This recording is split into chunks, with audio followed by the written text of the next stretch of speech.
We need. Not. They're coming tomorrow. Coming tomorrow. We need to put a rota for Adhan.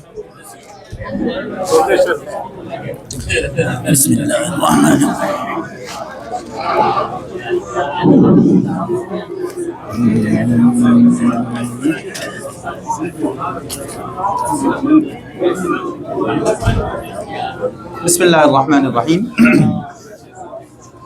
نحمده ونصلي ونسلم على رسوله الكريم أما بعد. As we spoke in the Jumu'ah talk about the importance of zakat, so most of that has been covered. Normally we talk about the importance. We've spoken about it. We know it's the second pillar of Islam. It was made fard in Medina. And zakat comes from the word tazkiyah. Tazkiyah means to purify. So through this wealth, we're actually purifying our own wealth or our greed for the sake of Allah Ta'ala. The wisdom is that it bridges the gap between the rich and the poor, protects our wealth and cures us from stinginess.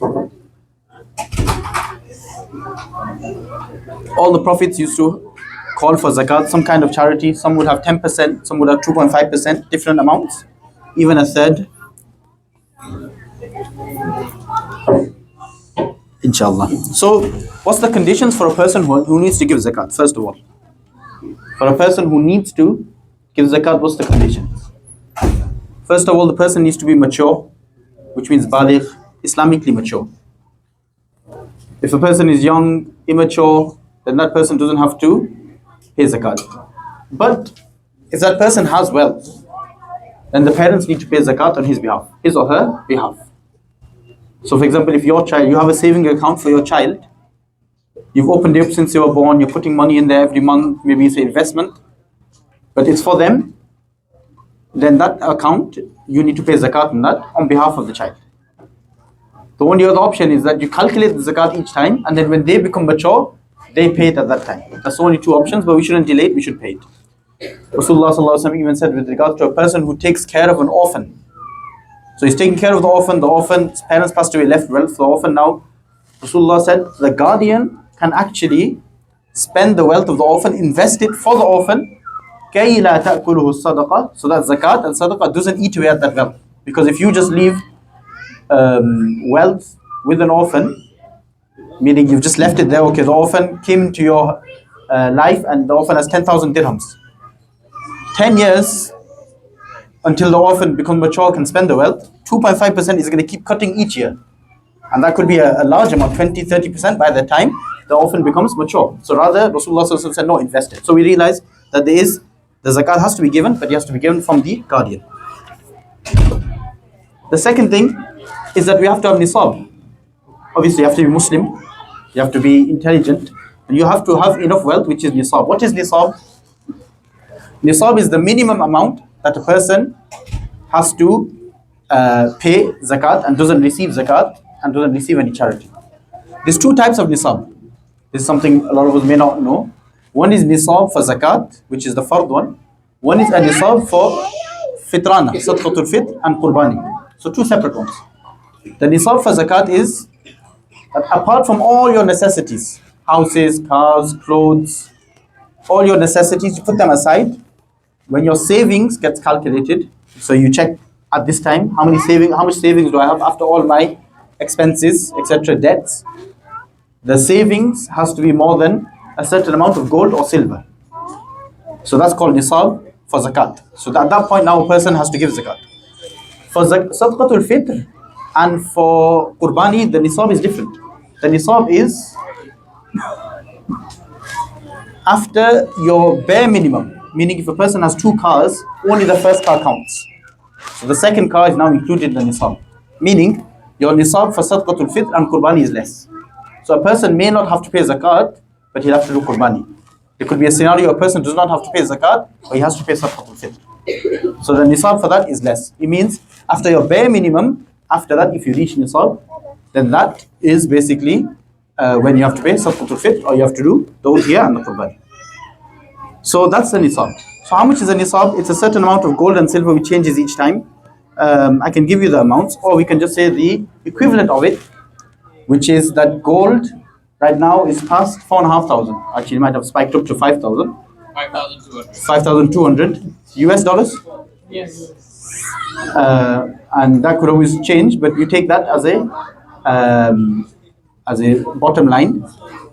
If a person has that in savings at the end of a year, or basically from the time you had that in savings, now a year passes, you still have that, that's when the first time you have to pay zakat. For silver would be less. I think it's close to 2,000, because silver has also gone up in value. Before, silver used to be a lot less. So silver would be around 2,000. The scholars have differed whether we go with the gold or we go with the silver. But now with silver's value increased, I think we can go with silver now. Before it used to be silver, used to be like $800. So if it was an $800 saving at the end of the year, that person is not in a position to actually help other people. He himself is struggling. But now 2,000, that makes more of a sense. So I think now we go with the silver amount. So a person, even if one of your children has a savings account and they have $2,000 saved, then they actually have to pay zakat. Right. Now, let's talk about, so it's actually 20 dinars gold and 200 dinars silver. Zakat is on 5 different things, but we'll speak about that tomorrow. Let's now talk about who we can give zakat to. We'll cover this category today, so that tomorrow we'll focus on actually what we how we calculate our zakat. So zakat, we have 8 categories in the Quran Allah Ta'ala mentions. Today we actually get recited in the Taraweeh. إنما الصدقات للفقراء والمساكين والعاملين عليها والمؤلفة قلوبهم وفي الرقاب والغارمين وفي سبيل الله وابن السبيل فريضة من الله والله عليم حكيم. That the zakat is for these categories. The first is miskin and faqir. Faqir and miskin, scholars have differed which one is which. One is a person who has completely no wealth, and one is a person who has some wealth but they're struggling. They're struggling for their daily bread. They don't know whether they're going to get their meal for tomorrow. They're living paycheck to paycheck. That person, you can give them wealth. They don't have savings. So this is gharib and faqir basically. Fuqara and ghuraba and masakin. So that's the first 2 categories. إنما الصدقات للفقراء والمساكين والعاملين عليها. عاملين عليها I'll come to at the end, because a new fatwa has come out in America which we need to talk about. والمؤلفة قلوبهم. This is also included. وفي الرقاب. وفي الرقاب is a person who's a slave, to free them from their slavery. The master sometimes says, okay, give me 10,000 dirhams and you go free. Now the slave is already serving the master. When does he have time to work for himself? So somebody like Abu Bakr radiallahu anhu would go and say, okay, I'll give you your 10,000, go give it to your master, you are free. So now we can obviously give zakat for that. وفي الرقاب والغارمين. And a person in severe debt. You know of somebody who's in debt, somebody's drowning in debt. Debt is something that's not really nice. It's a cloud over you.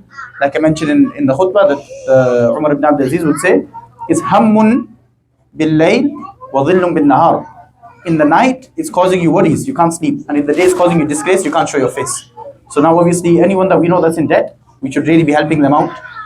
Imagine the masjid is in debt right now, we should be helping the masjid out, but we can't give zakat to the masjid. وَفِي الرِّقَابِ وَالْغَارِمِينَ وَفِي سَبِيلِ اللَّهِ. A person in the path of Allah. This could be a person fighting in the path of Allah, if there are people in Afghanistan. وَفِي سَبِيلِ اللَّهِ. Or it could be students. Students is one of the best examples. If you know a person who's studying for the sake of Allah, they're studying religion, then we should take care of them. Or even better, if you sponsor an orphan to go study for the sake of Allah Ta'ala. And even the teachers who are teaching them, because we know in certain countries, the teachers, the imams, they don't get paid well. So you also give them zakat. وَفِي سَبِيلِ اللَّهِ وَابْنِ السَّبِيلِ. And a traveler. Traveler is, now in this day and age, is probably less because people have access to bank cards. But previously, a person could be rich at their home, but poor where they're on the journey. So a person has wealth in US, for example, we give a today example. They come to Cayman and they realize, all my wealth is in US, I lost a bag, now I have nothing. It could happen. Nowadays, because people have their phones and their cards, nobody's actually disassociated, disattached from their wealth. So that category can exist, but it's very rare. The 2 I'm just going to come back to is وَالْعَامِلِينَ عَلَيْهَا. Those who are collecting the zakat. So in the previous Muslim governments, Islamic governments, when there was a Khalifa, etc., governor, they would select certain people, amilin, to go to each person and collect the zakat. So this is a state job. You're a tax collector, basically a zakat collector, and you're going to collect the zakat from people.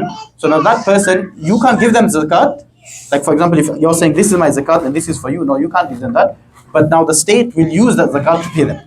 So that person might not even be poor, but as a salary, they could be paid from zakat. Right? The problem now comes in this day and age is where some charities are using this condition to say that our charity workers can be paid a portion of zakat. And this is the issue, because there's a big difference between the two. And we have some charities who've openly say it, and actually, I would say trusted charities because they're very clear how they say it. But they are using this condition to say these people are charity workers, they're going certain places, so we're actually gonna pay their salary through zakat. The problem is, there's a lot of problems, but sometimes they're going on business class, they're staying in hotels, they're traveling here and there, they're doing a lot. So all of that is being paid through zakat. This doesn't seem right. And they're getting a good salary job. It's not even like they're just getting the benefit, because charity work should be that a person does it voluntarily or semi-voluntarily for the sake of Allah. But now if you're getting a complete salary and it's coming from zakat money, then this is questionable. And people should know that my zakat money is going towards this. So that's why Amidin alayha, just want to highlight that one. The other one I want to highlight is Mu'allafat al-Qulub. Mu'allafat al-Qulub in the time of Rasulullah sallallahu alaihi wasallam was for those people who are close to Islam, and Rasulullah sallallahu alaihi wasallam had hopes that they'll become Muslims, so you give them zakat to help them out, and hopefully that will soften their hearts, when you give somebody a gift, and then that will bring them close to Islam. Later on, Umar radiallahu anh said, now that Islam is strong and spread, we don't need it. So some scholars say it's abolished, some say no, because the Quran still has a ruling. If the situation comes up, we can use it. So it could happen. That doesn't mean if now we know somebody living on our street wants to become Muslim, I can go take my zakat, I know that person's wealthy, and I can buy them Ferrero and chocolates. No, we can't do that. Right? This is something that we have to be very careful about, because this is the right of the poor. We have to realize we're using it somewhere else. Now, a fatwa came out just recently by one of the councils in America. They said that zakat, using this category, can be used to support a political campaign of a non-Muslim that's favoring the Muslims. So you actually can give a portion of your zakat, you can make a pack, this political action groups kind of, and you're using your zakat. So the Muslims in America can use their zakat to support a campaign of even a non-Muslim, so not even a Muslim, but because he has got some favorable policies in favor of Muslims. Now this unfortunately is a fatwa that I don't agree with. I mean, if you guys agree with it, then you agree with it. And there's many reasons why we don't agree with it. Out of them, this doesn't come under Mu'allafatul Qulub, because that person is not planning to become Muslim. He's just got some favorable, he just wants the votes from the Muslims, so he's got some favorable policies for the Muslims. Number one. Number two, we have plenty of sadaqah and other charity we can give for this campaign. Look at Mamdani, who took $80 off each of his voters. Just 80 small dollars, and he gathered together and he funded his whole campaign. So we have plenty of money that can be raised that can go towards this campaign. Why is it that zakat, which is a pure haq of poor Muslims, not even poor people, like other sadaqah go to poor people, but zakat from there we're saying, now the fatwa is that even this zakat we can give to these political campaigns. So this is just one fatwa I just wanted to address. There's many back and forth and good pieces for and against it. You can read it in your own time, but I just wanted to address the fatwa. So these are the 8 categories. Generally, of course, we always stick to the first 2, which is the poor and the needy. So the ones who are really poor and the needy. Just upon this, I just want to mention very quickly one more thing. Who can't we give zakat to? So obviously, we know we can't give zakat to the rich and the children of a rich person as well. So if a child comes and he looks like, oh, he needs some money, but then his parents are rich, you can't give that child zakat. We can't give it to institutes. Zakat has to be to a person. That person has to take ownership of it. And we can't give it to certain family members. So we can't give it to our usul and our furu. Usul means going upwards, how far we want to go up, meaning your parents, your grandparents, great-grandparents. And going downwards, your children, your grandchildren, your great-grandchildren. You can't give them zakat. You can give them sadaqah, and we should give them a lot of sadaqah and gifts and charity, especially if they need it, your parents. But zakat, we can't give to them. Similarly, you can't give zakat to the family of the Prophet ﷺ. We can give zakat to our other family members. And that's the best zakat to give. Rasulullah ﷺ said, the dinar that you give to a poor person, the dinar that you spend in the path of Allah, the best dinar is the one you spend on your close family members. So you can give to your siblings, brothers and sisters, even husband and wife. If the wife has some gold or something and she needs to give zakat and she knows her husband is struggling, she can actually give him it. And remember, there's a rule that we have to make the intention we're giving zakat, we don't have to mention it. So you never have to mention that this is zakat I'm giving to you. But actually, if we know our cousin, uncle, sibling, somebody is in need of zakat, we shouldn't be thinking far. We think we need to solve this case first, and that's the best zakat that we can give. So these are the conditions of people we need to give zakat to, and we spoke about nisab. Inshallah, tomorrow we will go into how we calculate zakat and which things are included and how we assess how much zakat you have to give, and then we'll take some questions. We ask Allah Ta'ala to give zakat to that. Salat al-Isha.